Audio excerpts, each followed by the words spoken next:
Bismillahirrahmanirrahim. Assalamualaikum warahmatullahi wabarakatuh.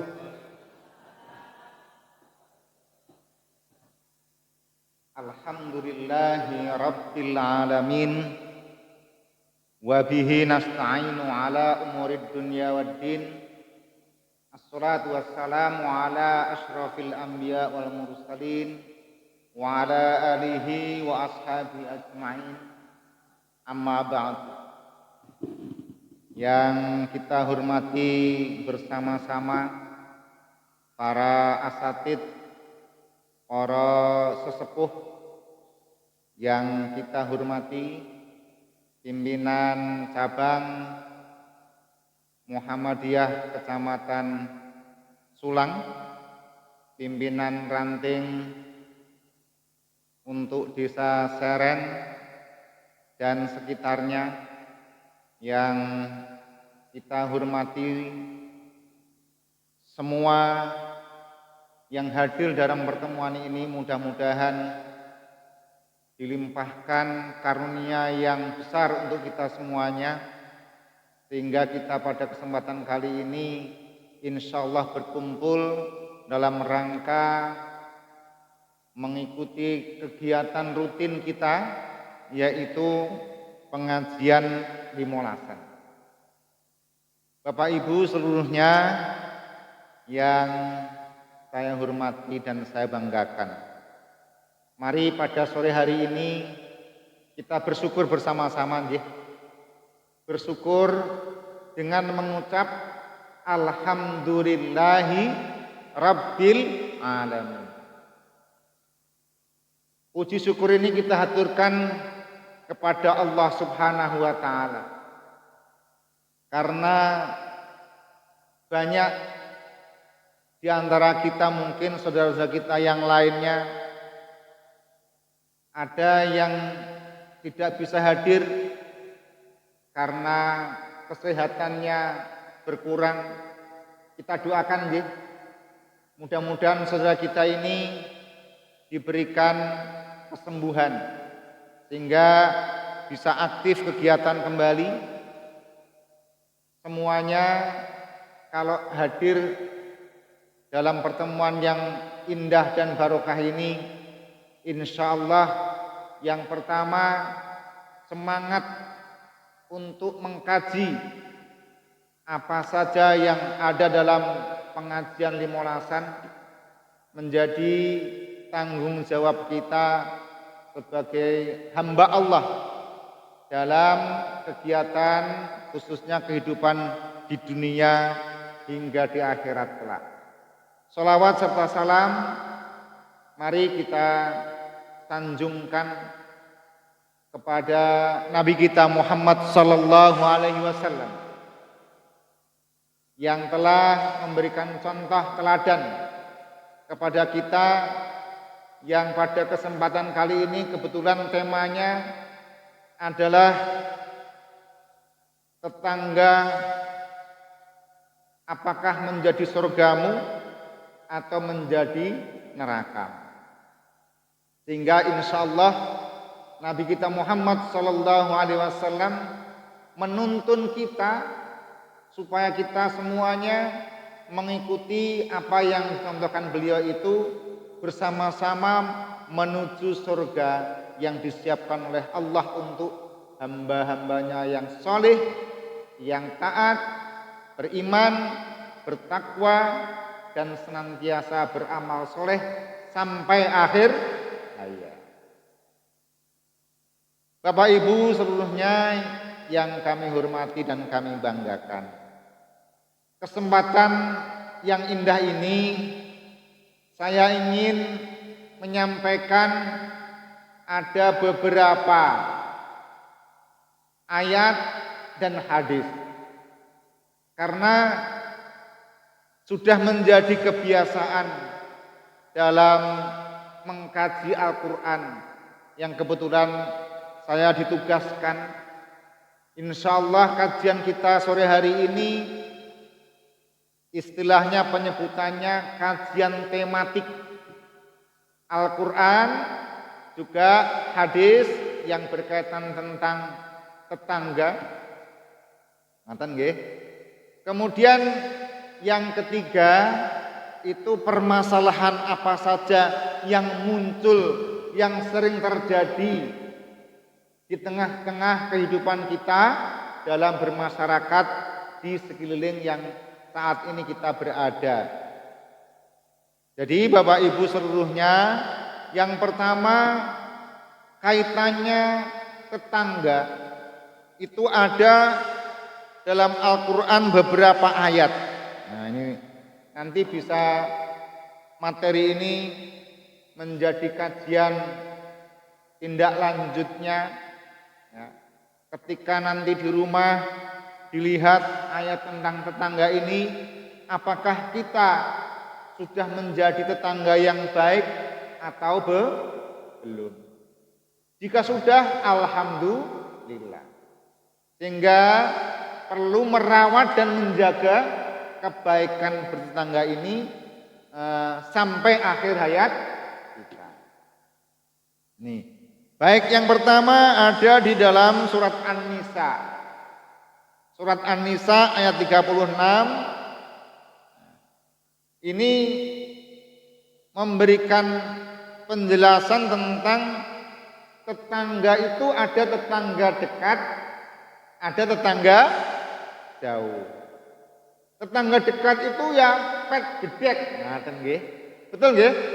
Nek dulu pet gedek, nek saniki pet tembok karena gedeknya sudah tidak ada. Karena sudah menjadi ukuran bahwa standar rumah yang sehat itu tidak boleh istilahnya menggunakan dinding dari bambu. Apakah masih ada yang saudara-saudara kita di sini yang masih rumahnya berdinding bambu? Masih? Nah, kalau masih, saya kira berhak menerima bantuan yang namanya rumah tidak layak huni.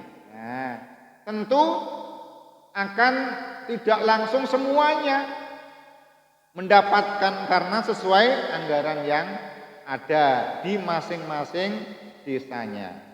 Baik, saya mulai dari ayat 36 surat apa? An-Nisa. Alhamdulillah. Baik. A'udzubillahi minasyaitonirrajim. Wa'budullaha wa la tusyriku bihi syai'a wa bil walidaini ihsana wa bidzil qurba wal yatama wal masakin wal jari dzil qurba wal jaril jambi was sahibi bil jambi wa ibnis sabil wa ma malakat aymanukum innallaha la yuhibbu man kana mukhtalan fakhura. Bisa dicek di Al-Qur'annya? Sudah? Nah. Ayat ini perintah untuk beribadah kepada Allah. Sembahlah Allah dan janganlah kamu mempersekutukannya. Wala tusyriku bihi syai'a. Jangan sampai hidup kita ini tidak untuk ibadah kepada Allah, malah berbuat kemusyrikan. Na'udzubillahi min dzalik. Jadi alhamdulillah ibu-ibu semuanya dan bapak-bapak yang hadir dalam pertemuan ini insyaallah senantiasa ibadahnya. Tidak pernah berhenti kecuali satu, mati. Betul? Jadi kalau ada yang meninggalkan sholat, itu yang boleh meninggalkan sholat hanya satu, orang yang mati. Bahkan orang yang mati disolati. Apalagi orang yang lupa sampai dia ingat. Terus apalagi orang yang gila, boleh tidak sholat asalkan satu apa mati, yang kedua gila. Masuk Kita yang sehat mau menjadikan diri kita orang yang gila. Naudzubillahi min dzalik. Jadi Bapak Ibu semuanya, kita insya Allah sudah melaksanakan ibadah, hanya saja perlu mempertahankan ibadah ini jangan sampai ditinggalkan sampai kapanpun dan sampai akhir hayat kita. Nah, ini yang menjadi catatannya. Terus wabil walidaini ihsan, dan kepada kedua orang tua berbuat baik. Jadi perintah berbuat baik itu yang pertama kepada kedua orang tua. Nah, kemudian yang selanjutnya wabidzil qurba, kerabat dekat. Kerabat dekat itu apa? Kerabat itu sama dengan saudara. Kakak, adik, mbah dan seterusnya. Saudara kandung maupun saudara yang tidak kandung. Artinya ini kerabat yang dekat dengan kita, saudara yang dekat dengan kita. Wabidzil qurba. Yang pertama kedua orang tua, yang kedua kerabat dekat, yang ketiga wal yatama, anak-anak yatim. Jadi Bapak Ibu, Nabi kita Muhammad sallallahu alaihi wasallam itu menjadi contoh dalam kehidupannya itu karena beliau menjadi yatim. Sehingga beliau ini senantiasa dekat dengan anak yatim. Nah, karena itu kita juga harus dekat dengan anak yatim. Jangan sampai anak yatim yang berjajar dengan kita dalam sholat, dia menangis karena tidak bisa makan, ya. Atau mungkin sedih karena apa. Sehingga ketika kita melihat anak yatim itu, mari kita angkat sebagai saudara kita, yang itu menjadikan kita nanti kelak bertemu di surga seperti yang Nabi contohkan, hakadha, tidak ada jarak. Nah, ini kepada anak-anak yatim kita. Kemudian selanjutnya wal miskin, juga termasuk orang-orang yang miskin. Nun sewu. Nah, ini ada yang pertama tadi orang tua, yang kedua kerabat dekat, yang ketiga anak yatim, yang keempat orang miskin. Nah, ini yang kelima ini wal jari dzil qurba. Wal jari, tetangga yang paling dekat dengan rumah kita. Rumahnya kebetulan menghadap ke timur, berarti tetangganya ada di sebelah selatan, utara. Ini yang mepet dengan rumahnya. Ini yang paling dekat. Kemudian yang kedua juga depan rumahnya, kanan kirinya, depan dan juga di belakangnya. Ini tetangga yang paling dekat dengan rumah yang kita miliki masing-masing. Sehingga Bapak Ibu semuanya, inilah peran kita dalam kehidupan di dunia ini. Dikatakan baik itu biasanya ukurannya tetangga kita. Maka ibu-ibu nanti ada permasalahan. Permasalahannya apa? Nanti dibahas ketika sudah mengkaji minimal 3 ayat, kemudian beberapa hadis, baru bermasalah. Jadi yang diperintahkan untuk berbuat baik yang kelima adalah tetangga dekat. Kemudian juga wal jaril jandi, tetangga yang jauh. Tetangga jauh itu kalau di desa kita satu desa itu satu saudara, tetangga yang jauh itu yang sedesa. Kalau misalkan Bapak Ibu bekerja di desa yang lainnya, maka Bapak Ibu juga punya tetangga dan saudara atau kerabat yang ada di sekitar pekerjaan Bapak Ibu. Contohnya, niki Bapak Ibu tinggal di Teren, kemudian mengajar di desa yang selatan, timurnya Seren, apa desanya? Kebon Agung.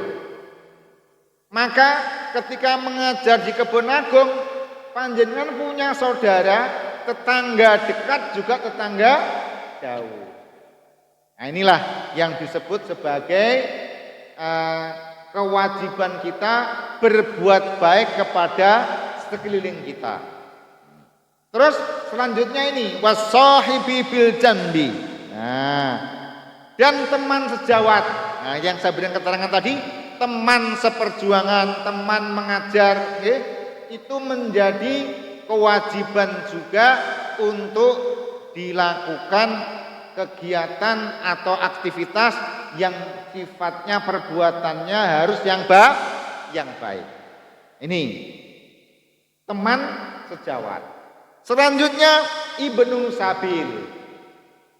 Ibnu Sabil itu penyebutannya adalah anak jalanan.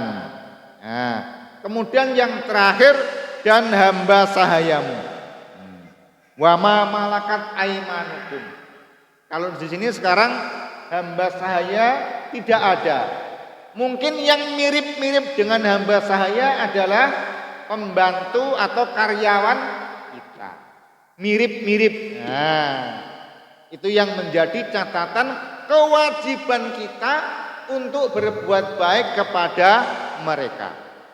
Nah, selanjutnya innallaha, sesungguhnya Allah la yuhibbu, tidak suka atau tidak menyukai, tidak mencintai mangkana, siapa saja orang yang muhtalan, sombong, fakhura, membanggakan diri. Bapak Ibu, ada kata kunci ketika kita ini diperintahkan berbuat baik kepada mereka. Kata kunci yang menyebabkan tidak berbuat baik yang pertama adalah kata kunci yang akhir dua kata ini. Yang pertama adalah sombong.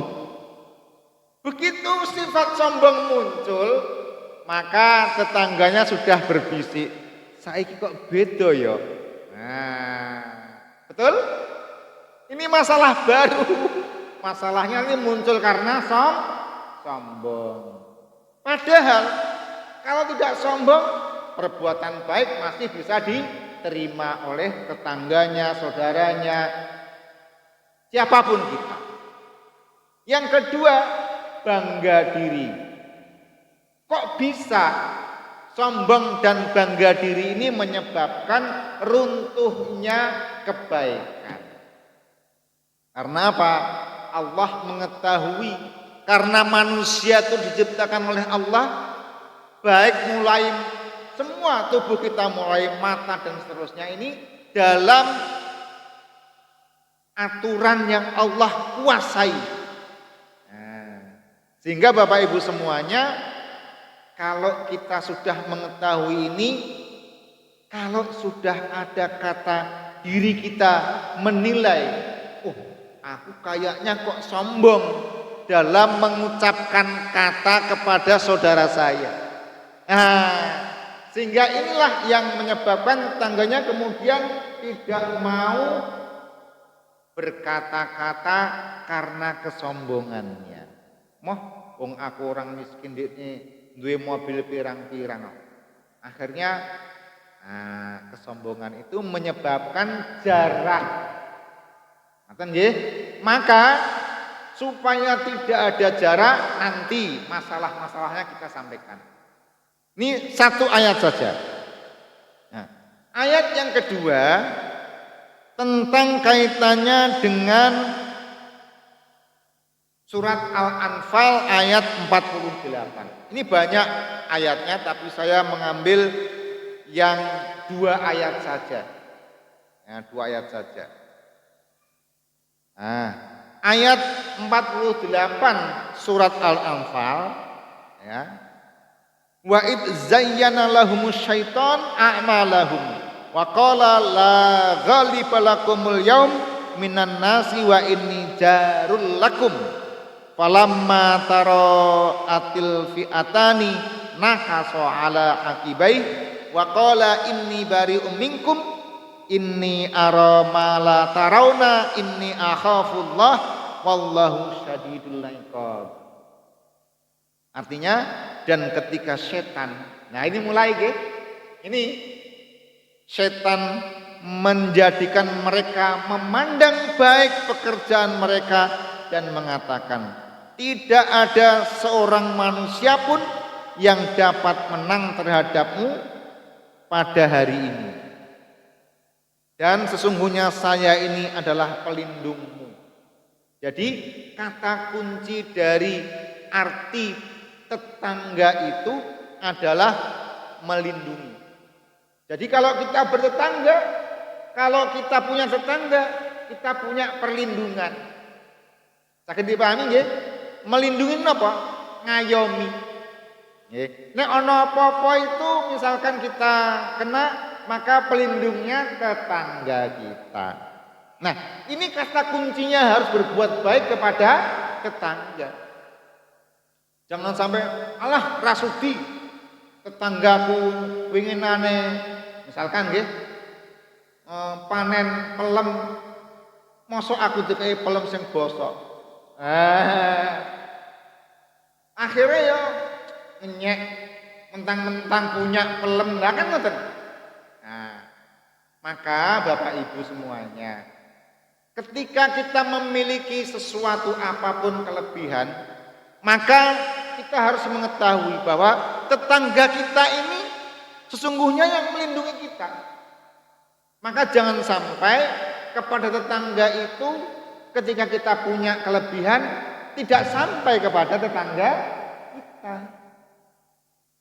Saged dipahami? Bu. Nah, nek panen. Nah, panen nggih.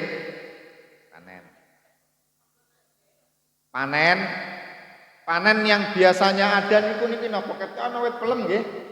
Nah, pelem. Ya.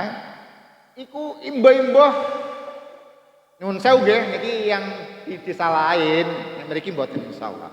Orangnya baik-baik semuanya. Amin nggih. Di tempat yang lainnya itu kalau panen pelem itu sebelum panen itu didol. Ya. Didol, dijual, kemudian yang jual itu bapaknya.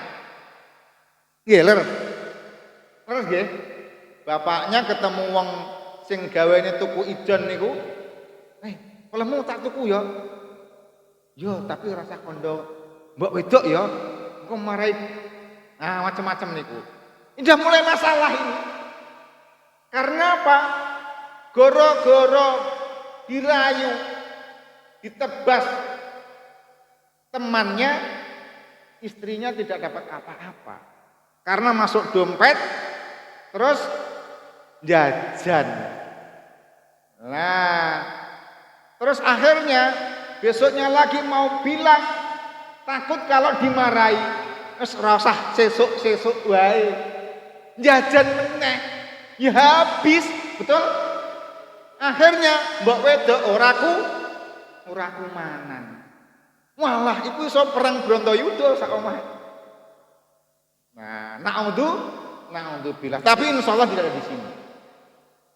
Itu yang paling fatal wis nebaske ora kumanan sak keluargane. Nopo malih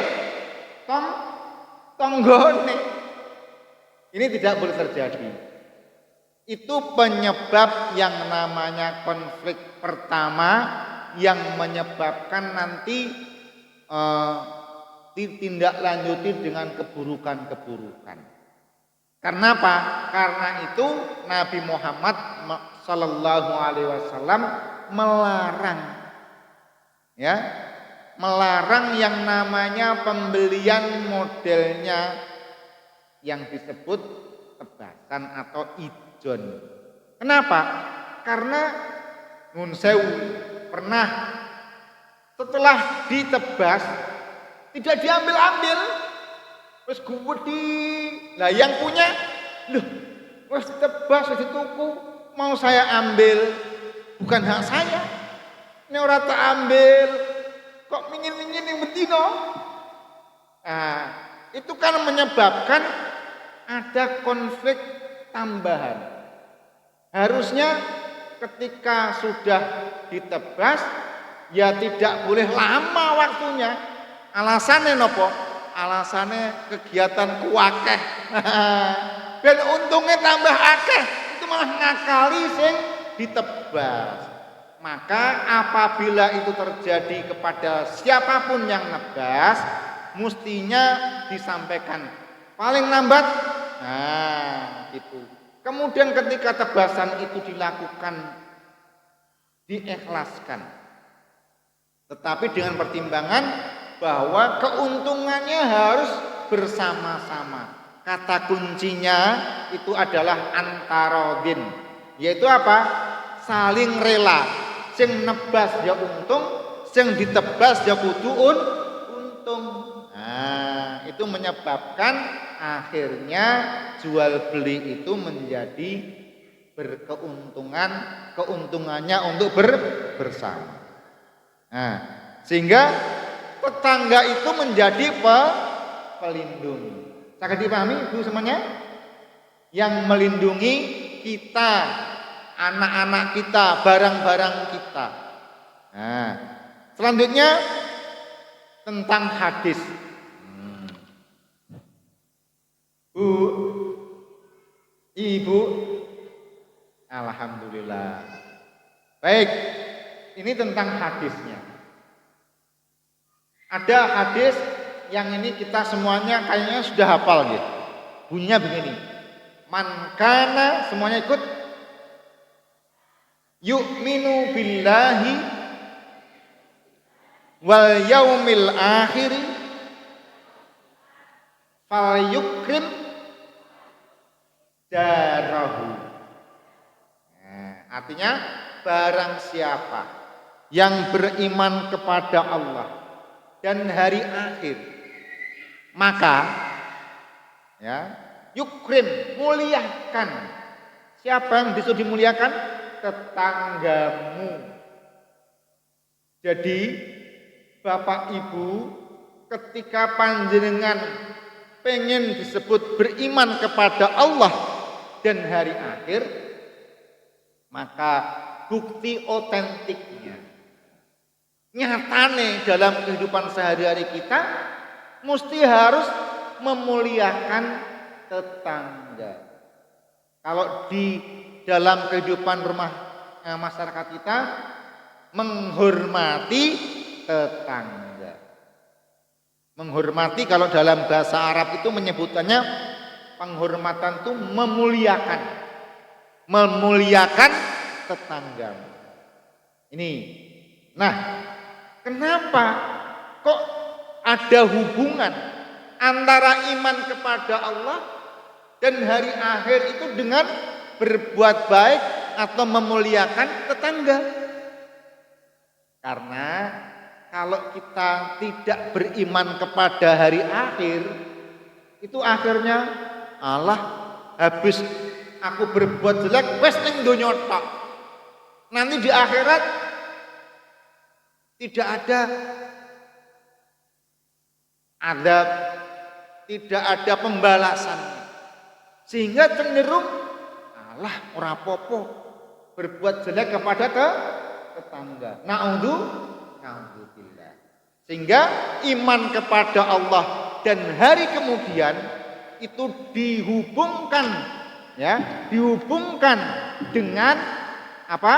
Berbuat baik kepada tetangga. Nah, ini berbuat baik kepada tetangga kita ini menjadi kewajiban mengikuti perintah Nabi Muhammad sallallahu alaihi wasallam. Sakit nggih? Jadi nanti kalau hadis yang lainnya ada, Yang kedua, ini ikuti nggih, la yadkhulul jannata, monggo, man la yakmanu jarahu biwa'iqah. Nah ini siapa saja tidak akan masuk surga ya kalau merasa tidak aman, merasa tidak aman dari gangguan tetangganya. Jadi kalau kita mengganggu tetangga kita, maka menyebabkan kita tidak bisa masuk surga. Berarti apa? Kalau bertetangga itu berbuat baiklah selalu. Ngaten nggih? Nah, yang ketiga, ini karena panjang tidak usah diikuti. Ya. Wa idza adzanal jaru la yambagi an tuqabila adiyatahu bil adiyah. Ya ini, ketika ada yang diganggu tetangganya, ya, maka tidak patut kita sebagai tetangga itu membalas dengan gangguan juga. Contoh tadi nun sewu, bapak ibu pas ke pasar, beli mangga karena nggak panen, gitu, beli tetangga, beli apa? Mangga, pelem, dilalah, belinya itu cukup untuk keluarga lebih dan akan memberikan kepada tetangganya. Di situ ada diskusi di dalam rumah tangga itu. Dilalah, ada setelah dicek itu ada satu buah mangga, ada titik kecil yang kayaknya penyebab busuk. Dan kalau dikupas tidak tahu busuknya itu seberapa. Nah, ternyata oleh ibu dan anaknya ini, Bu, kok iki ana bolongane yang menyebabkan kecake bosok, Bu. Kemudian dialog, dikekno tanggone sing bosok sithik iki happy, Bu. Nah, pernah terjadi kira-kira nggih. Kemudian ibunya nuruti, ya wis gak apa-apa. Mosok awake dhewe makan kok ana busuke sithik. Setelah disampaikan ke tetangganya, dibuka tetangganya. Nah, ternyata yang sedikit itu di dalamnya banyak menyebabkan sepertiganya busuk. Kan tidak tahu kita yang memberi itu kalau di dalamnya busuknya sepertiga. Akhirnya dibuka oleh tetangganya, mengeluh, ya Allah, kok banget temen-temen ya, ngekei tonggone kok ana bosoke. Nah, itu juga sama anaknya, ibu dan anaknya melihat, lho iki kok separo sakjane separonan karo aku, sing separo kok bosok. Iki piye? Terus akhirnya wis anaknya mulai sok nih awake dhewe panen kaya sing bosok wae, Bu. Nah, ini gara-gara apa? Memberi sedikit yang buruk akan mendapatkan bagian yang buruk juga yang akan diterima. Saged dipahami, Bu? Jadi jangan sampai ada pilihan buruk sedikit itu kita berikan kepada tetangga kita. Karena itu Nabi memberikan contoh, kalau memberi sesuatu kepada tetangga saudaramu, berilah yang paling baik yang kamu berikan kepada tetanggamu. Termasuk suami istri. Bu, niki saya tanya. Kalau panjenengan dikasih suami dipotongke kok ada biasanya gini semongko. Semongko itu kan ada yang bagian ujung, ada yang bagian tengah. Sudah dirajang. Pada saat sakit istrinya dikasih sing ujung. Wah, ini kok ana putihe, kayaknya bojoku wae lah. Lagi ujung lagi, kasihkan lagi kowe. Terus kasihkan lagi. Pada saat yang sama suaminya sakit.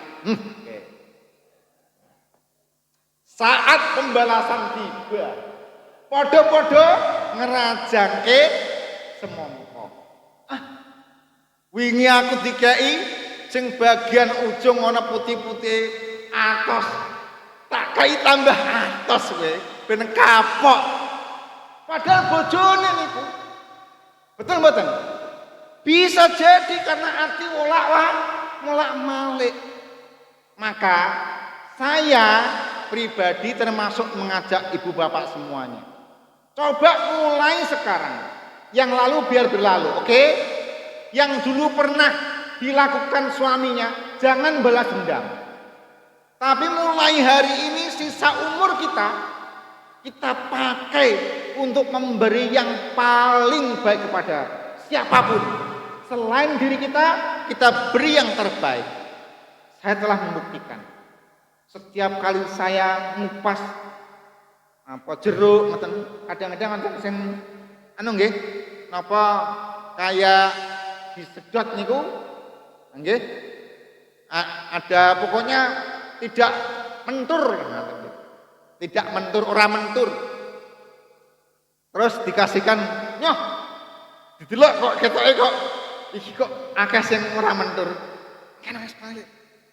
Itu kebiasaan contoh harus dimulai dari keluarga kita. Jadi kalau punya putra, putri, kalau ngasih harus memberitahu. Nek ngekei dulurmu iku aja sing elek. Wes no sing paling apik. Mengko kowe bakal bahagia pada saat sedihmu, kamu mendapatkan kebahagiaan dari Allah. Betul. Saya itu sama Bapak Ibu mengikuti Nabi ketika ngupas apa saja untuk istri, untuk anak. Insya Allah saya coba mata saya jangan berbohong. Mata, kamu melihat yang baik. Jangan menutupi matamu dengan melirik. Sing elek ditutupi, dikasihkan orang lain. Ini juga namanya mengakali mata kita masuk ke otaknya mikir nek elek kok dipangan dhewe itu penyakitan. Masa penyakitan dipangan dhewe itu enggak benar. Padahal Bapak Ibu, kalau kita mau menggunakan hati, maka kalau memberi syaratnya menggunakan hati. Jangan menggunakan akal. Nek menggunakan akal, wong ngakali. Nek menggunakan hatimu mesti apik. Ngaten nggih? Saged Ibu dirubah nggih? Mulai hari ini sampai akhir hayat saya, kalau memberi siapapun, suami, anak, tetangga, dulur, wabeh, guru, siapa saja, memberi yang terbaik.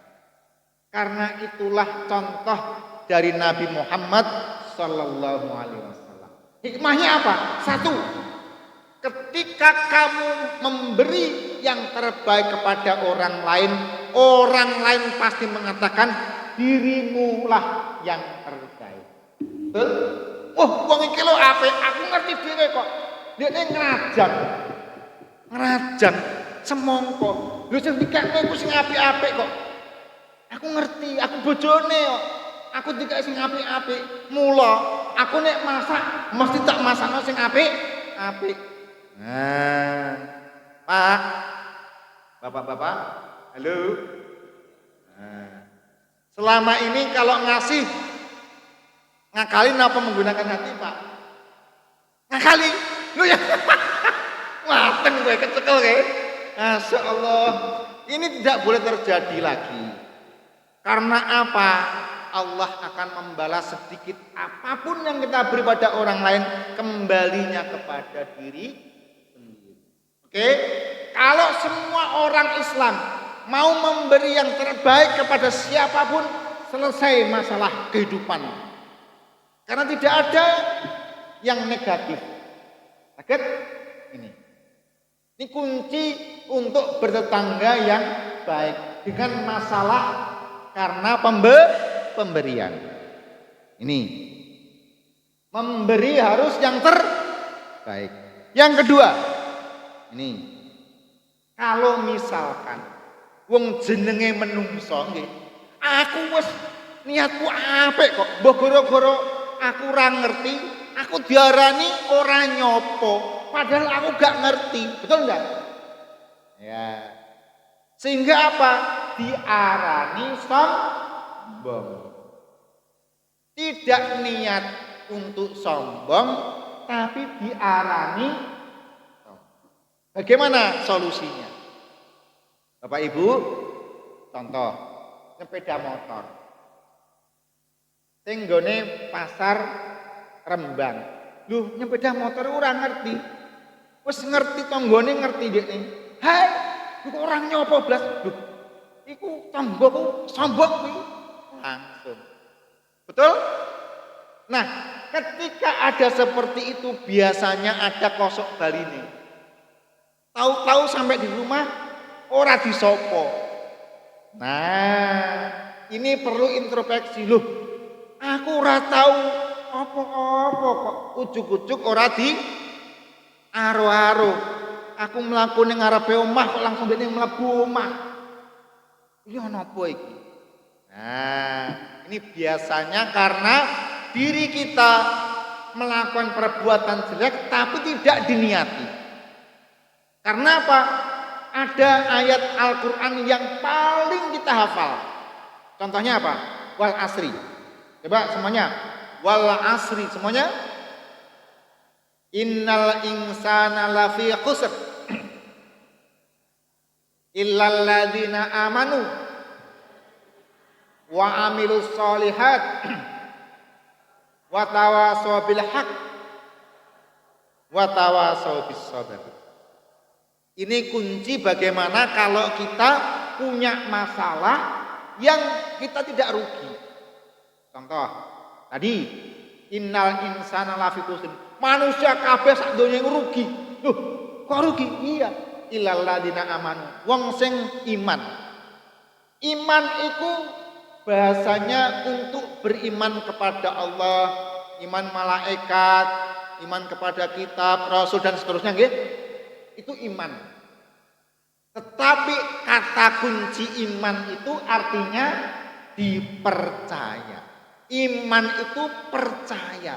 Berarti orang yang beriman adalah orang dipercaya. Maka orang di dunia ini rugi kalau tidak dipercaya. Percaya? Contoh. Bapak Ibu ya, misalkan bapak-bapak ini. Contoh bapak-bapak. Ibu-ibu api-api soalnya. Rajin. Lebih banyak ibu-ibu masalahnya. Bapak-bapak ini pamit ibunya pengajian. Ya? Pengajian. Begitu membawa sepeda motor ketemu koncone lawas. Punya apa namanya? Ketok mentereng bawa mobil. Kira-kira itu dibosi. Misalkan siapa namanya? Fuad. Ayo, melu aku. Apa nyate? Loh, niat dari rumah memikirkan apa Bu? Pengajian nggih. Loh, di tengah jalan kok bisa jadi nyate? Sampai di rumah ditanya ibunya. Karena biasanya ceritanya pengajiannya sapa sinten sing sibah? Ustaz siapa? Ini sama. Ditanya Bah, Ustadz siapa yang memberi pengajian? Cerewet. Betul? Kenapa kok muncul cerewet? Karena bohong. Bohong. Kalau nanti tidak mengatakan beli sate nggak jadi pengajian, engkau besok nggak boleh pergi. Akhirnya tidak cerita apa ada. Sehingga ibu-ibu semuanya, lebih baik kita jujur apa adanya. Ngene lho Bu, aku ketemu koncoku akhirnya nyatir ya, sekali-kali nyatir apa-apa ya nggih mboten apa-apa enak. Tapi kalau sebelumnya ada masalah ora dipercaya kok malah ngapusi, walah itu malah bulet-bulet nakaruan. Begitu menipu sekali ditanyakan, menjawabnya beda. Pengajian sapa sing ngisi, misalkan Pak Fuad menjadi Pak Jamil.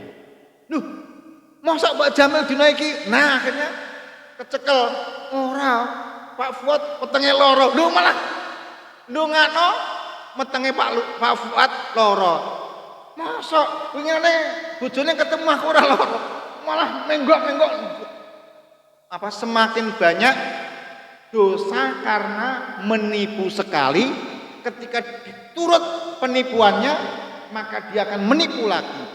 Semakin dikejar semakin menipu sampai dia kembali kepada kejujuran.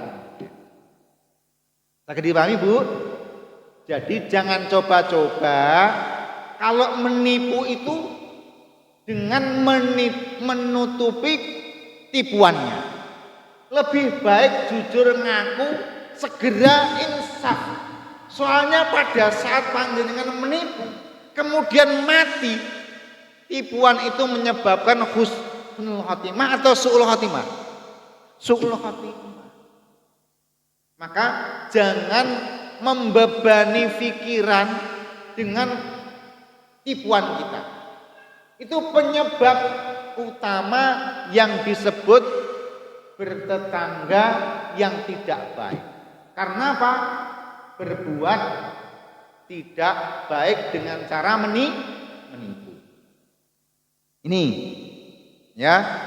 Kalau misalkan tadi ya beriman dipercaya. Yang kedua, tidak hanya dipercaya saja, tapi harus menjaga kepercayaan itu dengan perbuatan baik. Wis apik contohnya mbek tanggane. Sesuk goro-goro apa? Berbuat. Nah, akhirnya merugi. Kenapa? Karena tidak menjaga kepercayaan tetangga dengan perbuatan yang baik. Beriman harus diikuti dengan amal soleh. Nah, ketika sudah berbuat baik, kok masih tidak dianggap baik, maka tawasau bil haq. Memberitahu yang benar. Ngene lho Bu, aku ndek wingi ku sakjane ku aku ora pengajian. Aku dijak koncoku nggih nyate. Jadi aku njuk ngapura ya. Wingi aku ngomongnya mergane apa? Aku wedi jenengan kene. Nah, kembali kepada jalan yang benar dulu. Namanya menasihati kepada yang benar. Kalau orang yang bisa menasihati kepada yang benar, insya Allah dia akan tidak merugi. Nah, yang terakhir, wes ngomong sing bener kok bisa dianggap apa? Tadi wes ngomong sing apik, wes bener kok dianggap elek. Menasihatinya kepada kesabaran. Contohnya, aku ora rumangsa kok, aku ketemu ndekne ku gak ngerti kok aku diarani sombong. Nah, nek diarani sombong niku sabar. Sudah memberi informasi bahwa saya tidak tahu, minta maaf, kok masih dianggap sabar. Nah, ketika sabar sudah dilakukan, ada tahapan selanjutnya, tutupi kejelekanmu dengan sedekah. Bu, siap sedekah? Maka siapapun yang kita berbuat jelek, kalau panjenengan mampu memberikan sedekah padanya, insya Allah akan menjadi kebaikan. Karena sedekah itu bisa menutupi keburukan. Sedekah lagi, kok masuk sedekah lagi, sedekah terus. Ingat, sedekah itu tidak menjadikan kita miskin.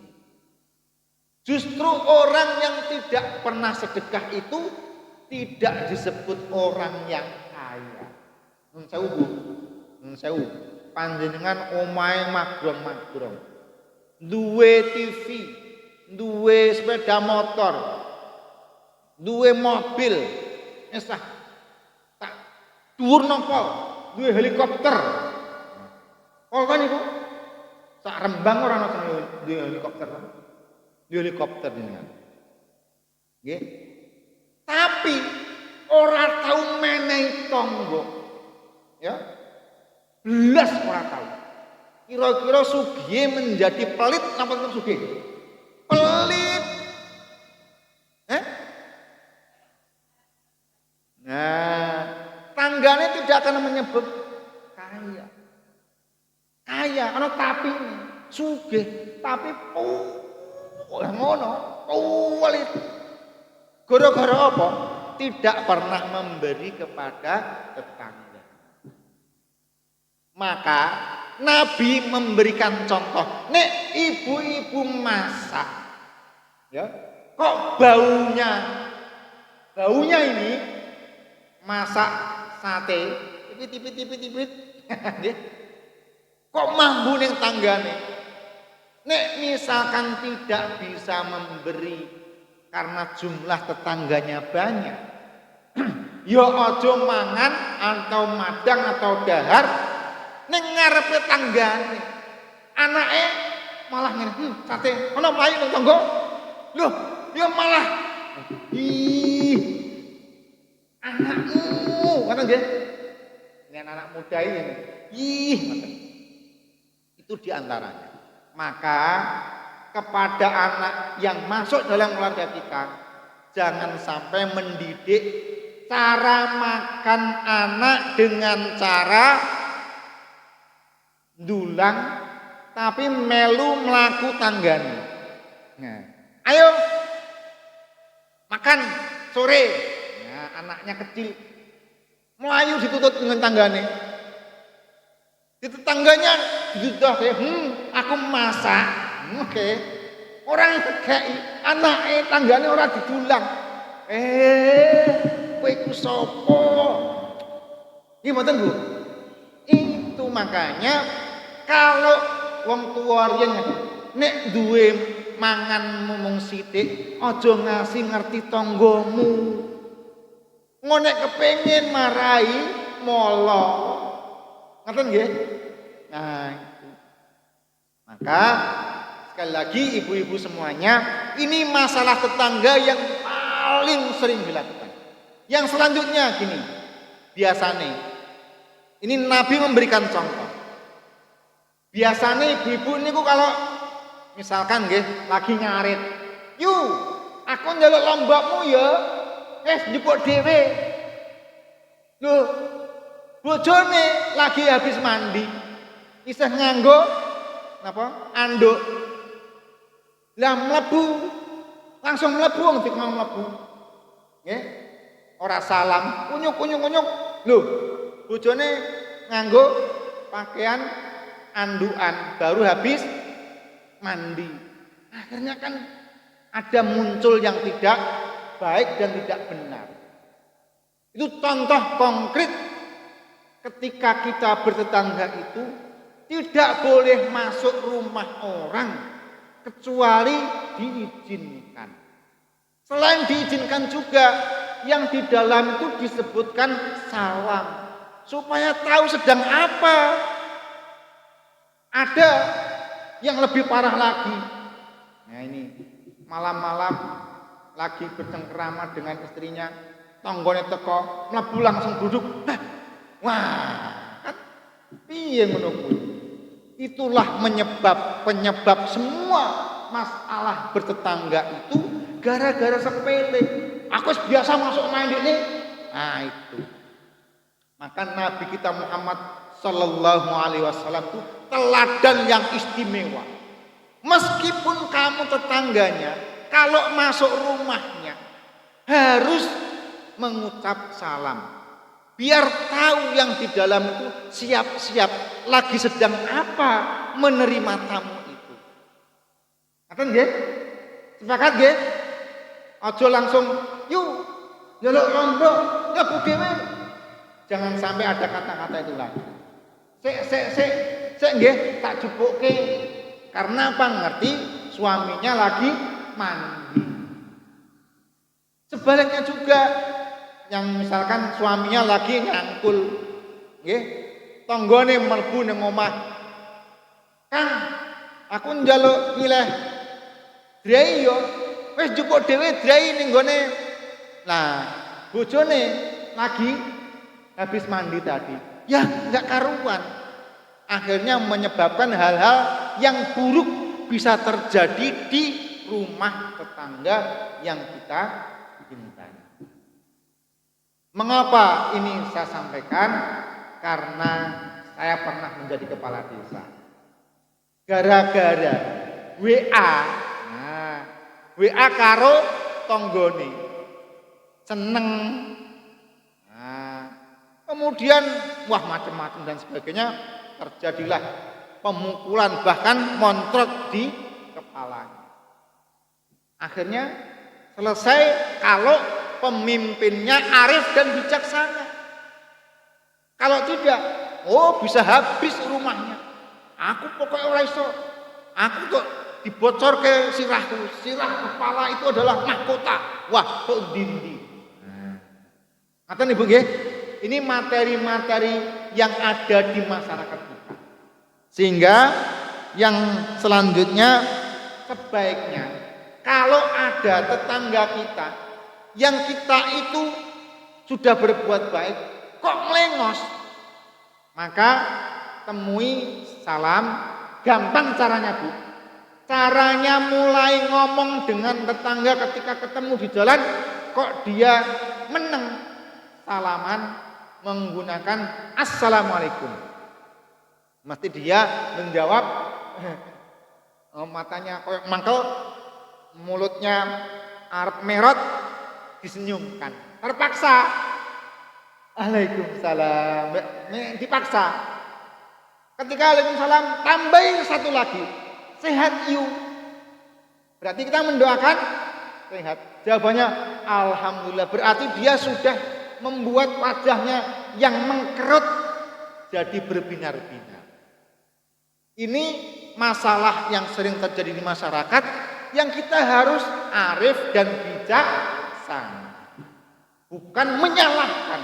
Semakin kita menyalahkan orang lain, pasti orang lain menyalahkan kita. Tapi kalau kita menyalahkan diri sendiri, insya Allah mereka akan merasa bersalah juga. Contoh berikutnya. Nun sewu, putri atau putra bapak ibu ada yang tukaran karo tangganya. Tukaran tenan goro-goro royokan bal. Karena royokan terus tukaran. Loh, anak-anak tukaran nangis karena diantem, wong tuane melu-melu. Sudah kok diantem. Wah, akhirnya wong tuane melu. Nyalahke sing ngantem. Anakku apik ora tahu ngomong elek-elek karo tanggane kok saiki diantem. Berarti sing salah wong liya. Nglabrak.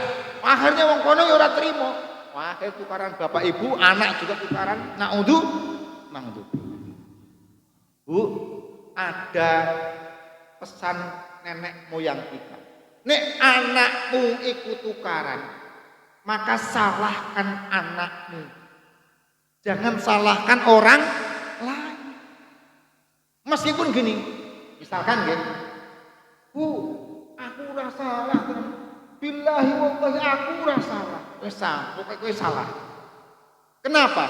Karena tidak mungkin ada dua orang kok tidak salah dua-duanya kok berkelahi. Mesti salah dua-duanya.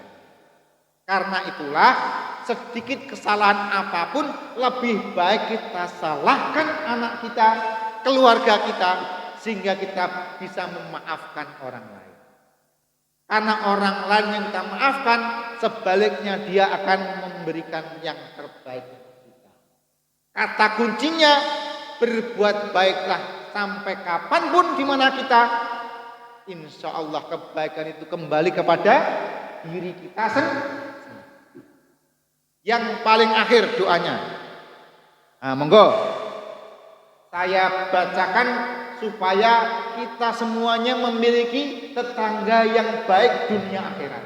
Amin ya rabbal alamin. Doanya begini. Allahumma. Ayo Bu semuanya, yang tidak berdoa tetangganya kok iso elek. Unduh kok ora gelem. Wong tanggaku wis kadung poli to, Pak. Oh, sarap apa? Mulai hari ini kudu nomor apik. Nggih, Bu nggih. Semuanya bunyi nggih. Nek ora apik berarti jenengan ora. Naudzubillah. Monggo. Allahumma inni a'udzubika min jari su'in fi dari maqamah. Saya ulangi, Allahumma inni a'udzubika min jaris su fi daril maqamah. Artinya, ya Allah, aku mohon perlindungan kepadamu dari tetangga yang buruk ya di tempat tinggalku. Jadi jenengan tempat tinggalnya di sini, tetangga jenengan insya Allah baik sampai akhir. Nah, cetong nggih Bu nggih, pengajiannya cetong nggih, nah, ketang. Basa Jawa cetong, nek basa Sundane ketang. Ngoten baik. Saya kira itu Ibu Bapak semuanya, insya Allah hari ini kita berdoa, kita doakan semua tetangga kita, tetangga rumah, tetangga RT, tetangga RW, tetangga desa, semuanya baik kepada kita. Amin ya rabbal alamin.